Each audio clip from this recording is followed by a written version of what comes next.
സഹോദരനെ, വിശുദ്ധ പൗലോസ്ലീഹ കൊളോസ്യോസർക്ക് എഴുതിയ ലേഖനം 1-ാം അധ്യായം 21 മുതൽ 23 വരെയുള്ള തിരുവചനങ്ങൾ. ഒരിക്കൽ നിങ്ങൾ ദൈവത്തിൽ നിന്ന് അകന്നു ജീവിക്കുന്നവരും ദുഷ്പ്രവൃത്തികൾ വഴി മനസ്സിൽ ശത്രുത പുലർത്തുന്നവരുമായിരുന്നു. എന്നാൽ ഇപ്പോൾ ക്രിസ്തു തന്റെ മരണം വഴി സ്വന്തം ഭൗതിക ശരീരത്തിൽ നിങ്ങളെ അനുരഞ്ജിപ്പിച്ചിരിക്കുന്നു. അവിടുത്തെ മുമ്പിൽ പരിശുദ്ധരും കുറ്റമറ്റവരും നിർമ്മലരുമായി നിങ്ങളെ സമർപ്പിക്കുന്നതിന് വേണ്ടിയാണ് അവൻ ഇപ്രകാരം ചെയ്തത്. എന്നാൽ നിങ്ങൾ ശ്രവിച്ച സുവിശേഷം നൽകുന്ന പ്രത്യാശയിൽ നിന്ന് വ്യതിചലിക്കാതെ സ്ഥിരതയോടും ദൃഢനിശ്ചയത്തോടും കൂടെ വിശ്വാസത്തിൽ നിങ്ങൾ നിലനിൽക്കേണ്ടിയിരിക്കുന്നു.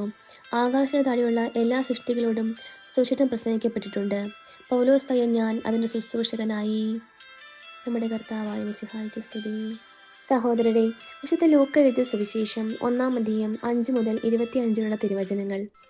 ഹേറോദേസ് യൂദയ രാജാവായിരുന്ന കാലത്ത് അബിയായുടെ ഗണത്തിൽ സഖറിയ എന്ന ഒരു പുരോഹിതൻ ഉണ്ടായിരുന്നു. അഹറോന്റെ പുത്രിമാരിൽപ്പെട്ട എലിസബത്ത് ആയിരുന്നു അവന്റെ ഭാര്യ. അവർ ദൈവത്തിന് മുമ്പിൽ നീതിനിഷ്ഠരും കർത്താവിന്റെ കൽപ്പനകളും പ്രമാണങ്ങളും കുറ്റമറ്റ വിധം അനുസരിക്കുന്നവരുമായിരുന്നു. അവർക്ക് മക്കളുണ്ടായിരുന്നില്ല.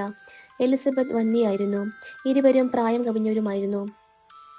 തന്റെ ഗണത്തിൽ നിശ്ചയിക്കപ്പെട്ടിരുന്ന ക്രമമനുസരിച്ച് ദൈവസന്നിധിയിൽ ശുശ്രൂഷ നടത്തി വരവേ പൗരോഹിത്യ വിധിപ്രകാരം കർത്താവിന്റെ ആലയത്തിൽ പ്രവേശിച്ച് ധൂപം സമർപ്പിക്കാൻ സഖറിയായ്ക്ക് കുറി വീണു. ധൂപാർപ്പണ സമയത്ത് സമൂഹം മുഴുവൻ വെളിയിൽ പ്രാർത്ഥിച്ചുകൊണ്ടിരുന്നു.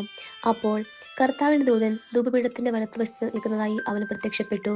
അവനെ കണ്ട് സഖറിയ അസ്വസ്ഥനാവുകയും ഭയപ്പെടുകയും ചെയ്തു. ദൂതൻ അവനോട് പറഞ്ഞു, സഖറിയ, ഭയപ്പെടേണ്ട, നിന്റെ പ്രാർത്ഥന കേട്ടിരിക്കുന്നു. നിന്റെ ഭാര്യ എലിസബത്തിൽ നിനക്ക് ഒരു പുത്രൻ ജനിക്കും. നീ അവന് യോഹന്നാൻ എന്നു പേരിടണം. നിനക്ക് ആനന്ദവും സന്തുഷ്ടിയും ഉണ്ടാകും. അനേകർ അവന്റെ ജനനത്തിൽ ആഹ്ലാദിക്കുകയും ചെയ്യും. കർത്താവിന്റെ സന്നിധിയിൽ അവൻ വലിയവനായിരിക്കും.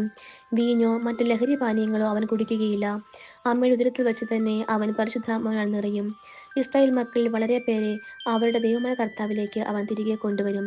പിതാക്കന്മാരുടെ ഹൃദയങ്ങളെ മക്കളിലേക്കും അനുസരണമില്ലാത്തവരെ നീതിമാന്മാരുടെ വിവേകത്തിലേക്കും തിരിച്ചുവിടാനും സജ്ജീകൃതമായ ഒരു ജനത്തെ കർത്താവിന് വേണ്ടി ഒരുക്കാനും ഏലിയായുടെ ചൈതന്യത്തോടും ശക്തിയോടും കൂടെ അവൻ കർത്താവിന്റെ മുമ്പേ പോകും.